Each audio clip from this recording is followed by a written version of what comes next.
इस महानता के कारण ही तो बृहस्पति ने देवगुरु का पद प्राप्त किया है। मन ही मन सुलगता ये ताप क्या किसी शाप से कम है देवाधिदेव? इस ताप का भी अंत हो सकता है तारा। कैसे प्रभु? तुम अपने स्वामी देवगुरु बृहस्पति के पास जाकर उनसे क्षमा याचना करो। उन्हें अपने हृदय की व्यथा सुना। हमें पूर्ण विश्वास है कि वो तुम्हें सच्चे हृदय से क्षमा कर देंगे। नहीं नहीं शिवशंकर, उन्हें अपना मुंह दिखाने का साहस मुझ में नहीं है। मैं क्या मुंह लेकर उनके समक्ष जाऊंगी? देवगुरु बृहस्पति के समक्ष मैं तुम्हें लेके चलूंगा माता। भगवान शिव के आदेश का पालन करना हमारा परम धर्म है। विशाल हृदय देवगुरु बृहस्पति तुम्हें अवश्य क्षमा कर देंगे तारा। अपने पुत्र को लेकर तुम उनके पास जाओ, वृथा संकोच न करो।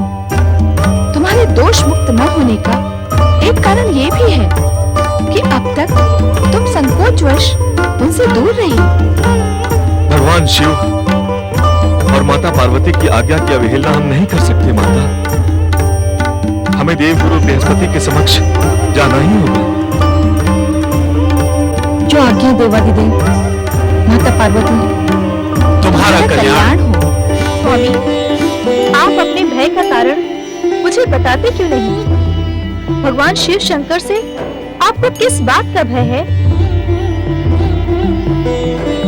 अर्थात आप मुझे इस योग्य नहीं समझते कि आप अपने मन की व्यथा मुझसे कह सकें।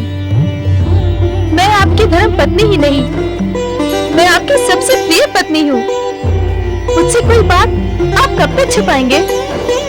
क्या तुम उस अपराध के लिए मुझे क्षमा कर दोगी? मैं अपने आप को बहुत लज्जित अनुभव कर रहा हूँ रोहिणी। मेरा साहस मेरा साथ नहीं दे रहा है। मैं क्या करूँ रोहिणी, मैं क्या करूँ? मैं आपकी सेहत धर्मिणी हूँ। आपके हर अच्छे बुरे कार्य के परिणाम में साथ देना मेरा धर्म है। आप मुझसे कुछ न छुपाएं, सब कुछ स्पष्ट कह दें। रोहिणी, कहते हैं गुरु पत्नी माता के समान होती है। हाँ, ये बात तो सत्य है कि गुरु के समान गुरु पत्नी का स्थान भी उतना ही पूजनीय होता है। जब मैंने अपनी गुरु पत्नी को वासना की दृष्टि से देखा, तब मेरा मन कितना पतित हुआ होगा रोहिणी, इसकी कल्पना तुम कर सकती हो? आप किस गुरु पत्नी की बात कर रहे हैं? कौन थी आपकी गुरु पत्नी? इस विषय में आपने मुझे कभी कुछ नहीं बताया। मैंने जानबूझकर तुम्हें इस पतित प्रकरण के विषय में कुछ नहीं बताया रोहिणी। मैं ही अपराधी था और एक अपराधी अपने अपराध को छुपाए बिना नहीं रह सकता। मुझे अपनी गुरु पत्नी का नाम बताएं स्वामी।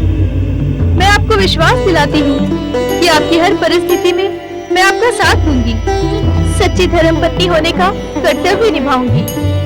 मेरी गुरु पत्नी का नाम है देव गुरु बृहस्पति की धर्म पत्नी देवी तारा। और उस अपराध का कलंक मैं तब से लेकर अब तक ढोता आ रहा हूँ। ये अनैतिक और अनुचित कार्य करके आपने देवत्व की सारी मर्यादाओं को नष्ट भ्रष्ट कर दिया। आपकी गणना तो देवताओं में होती है। एक देव को क्या ये कुकृत्य शोभा देता है? मैं जानता था रोहिणी, मैं जानता था कि यह सब जानकर तुम भी मुझे घृणा की दृष्टि से देखोगी, और इसीलिए यह अपराध मैं अब तक तुमसे छुपाए रहा। मैंने हर परिस्थिति में आपका साथ निभाने का वचन दिया है। मैं अपना वचन अवश्य निभाऊंगी। परंतु आश्चर्य है कि भगवान शिव सब कुछ जानते हुए भी आपको अपने शीश पर धारण किए रहे। भगवान शिव शंकर महान है रोहिणी, वे करुणा निधान है। परंतु आज भगवान शिव शंकर और माता पार्वती के सम्मुख जाने का मेरा साहस समाप्त हो गया है। अच्छा होता कि दक्ष प्रजापति के श्राप से मैं तभी नष्ट हो जाता।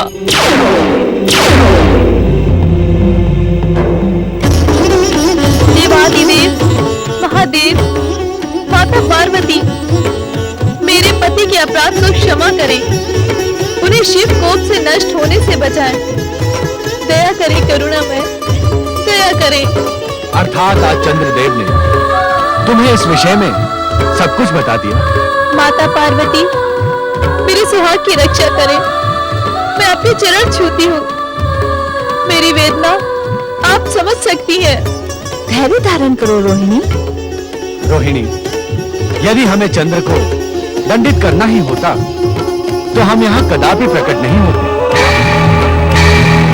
समुद्र मंथन के पश्चात चंद्रदेव को अपने शीश पर धारण करते समय हमने इन्हें चंद्रशेखर बने रहने का वचन दिया था।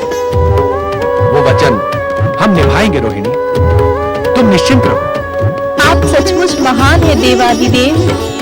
परंतु इस समय चंद्र को शपथ लेनी होगी कि यह अपनी चंचलता को वश में रखेगा और किसी पराई नारी पर कुदृष्टि नहीं डालेगा।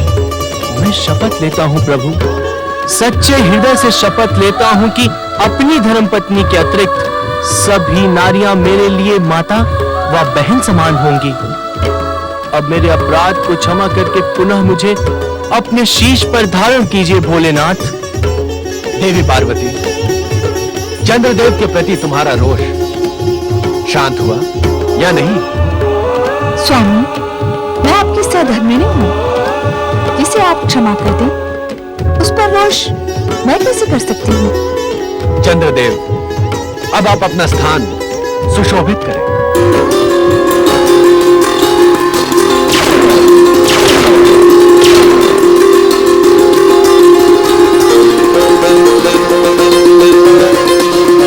मैं जन्म जन्म तक आपके आभारी रहूंगी शिव शंकर। आप सचमुच धन्य हैं, सचमुच धन्य हैं आप देवादिदेव महादेव। नमः शिवाय। ओम नमः शिवाय। ओम नमः शिवाय। स्वामी, ओम नमः शिवाय। तारा, तुम यहाँ? प्रणाम देवगुरु जी। देवगुरु बृहस्पति जी, मैं आपकी कृपा दृष्टि का आकांक्षी होकर यहाँ आया हूँ, मुझे आशीर्वाद दीजिए। तुम्ही ग्रहों के युवराज चंद्रपुत्र बुध हो ना? मैं चंद्रपुत्र अवश्य हूँ, परंतु मेरे धर्मपिता आप हैं। नहीं नहीं नहीं नहीं, कदापि नहीं। तुम संसार में चंद्रपुत्र बुध के रूप में ही विख्यात हो और रहोगे। स्वामी, माता पार्वती ने कहा है आप विशाल हृदय है, मेरे वो अक्षम्य अपराध आप अवश्य क्षमा कर देंगे और मेरे पुत्र बुध को स्नेह में आशीर्वाद प्रदान करेंगे। मैं जानती हूँ आपको स्वामी कहने का अधिकार मैं खो बैठी हूँ, किंतु ये भी जानती हूँ कि आप महान हैं और आपकी महानता ने मेरा अपराध क्षमा करके मुझे शापित होने से बचा लिया। तारा, मेरा तुम्हारा संबंध उसी दिन समाप्त हो गया था जिस दिन तुम चंद्र के मिथ्या मोह माया में फंस गई थी। उस दिन से तुम्हारा अस्तित्व मेरे लिए निरर्थक हो गया है। अब तुम मेरे लिए वैसी ही हो जैसे अन्य कोई देवी। अब उन संबंधों की दुहाई न दो जो सदा सदा के लिए समाप्त हो गए हैं। अब तुम्हें मुझसे कुछ प्राप्त नहीं होगा, इसीलिए अपने पुत्र को लेकर लौट जाओ अपने तारामंडल को।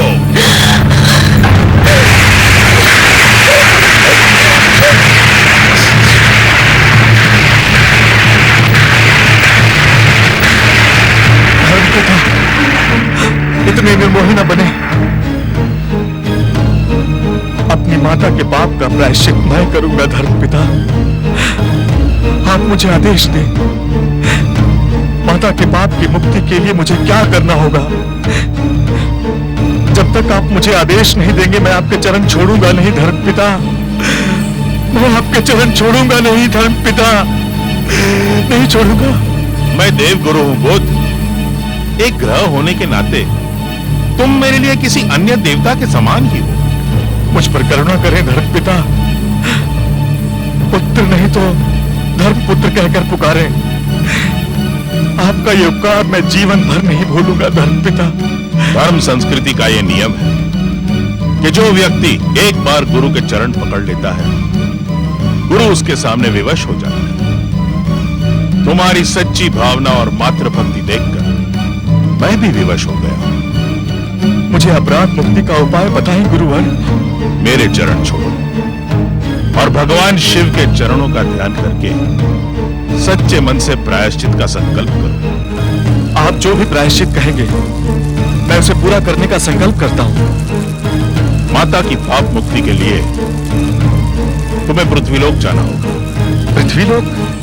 हाँ, वहां एक तपस्वी के रूप में तुम्हें शिव आराधना करनी होगी। उसके लिए मैं प्रस्तुत हूं देवगुरु।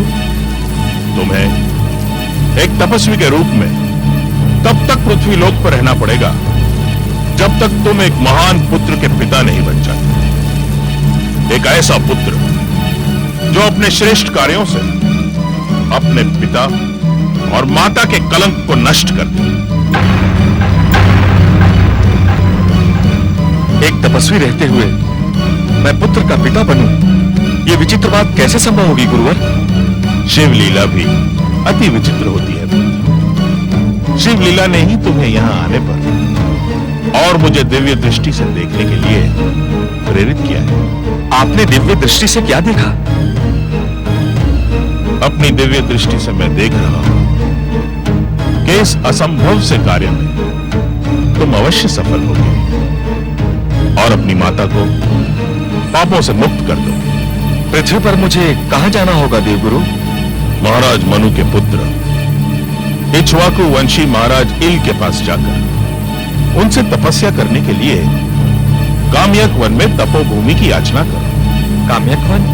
हाँ, काम्यक वन। इसी काम्यक वन का एक क्षेत्र भविष्य में शिव पार्वती की लीला भूमि बनेगा।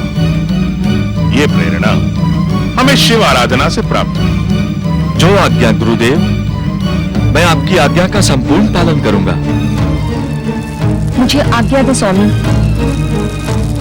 जब तक मेरा पुत्र बुद्ध आपके आदेशानुसार प्रायश्चित में सफल नहीं होता, मैं इसकी सफलता के लिए भगवान शिव से प्रार्थना करते रहूंगी।